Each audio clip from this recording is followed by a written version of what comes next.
kung sa babae, ari, ang akon niya nga always kay ginahambal, Rochelle. Yes. Wala nang hindi kaya ang mga babae na nakakaya ng mga lalaki. Then always ang prinsipyo ko, hindi ko rin tatanggapin ang mga akong direct target niya nga mensahe bisan sa tubangan sang kalalakian. Kasi ang always na sinasabi, ang bawat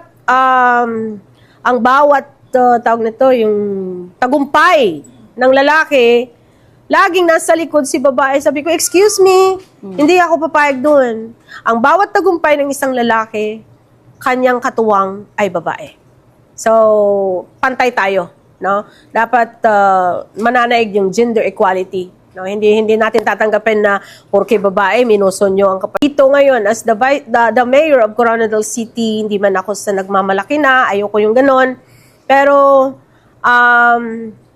tingnan lang nila kung paano uusad at paano natin maipagpatuloy yung mga naumpisahan ni Mayor. Kay nakita taman gid ang pagbag-os ang itsura sang Coronadal. So, masinop, kumbaga. Ibabae yung Mayor Mas sobra na sa masinop. Kasi tayo mga babae masinop talaga. Daw laka man lang guro di sang damak nga babae, no? Excuse me sa salitang damak.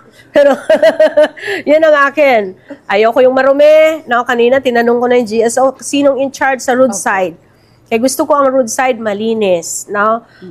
Then, yun na nga, ang palengke, papasukin din natin. So, rest assured, no, nga ang babae, Bombo Rachel, maipagmamalaki. Okay. At matapang ang babae.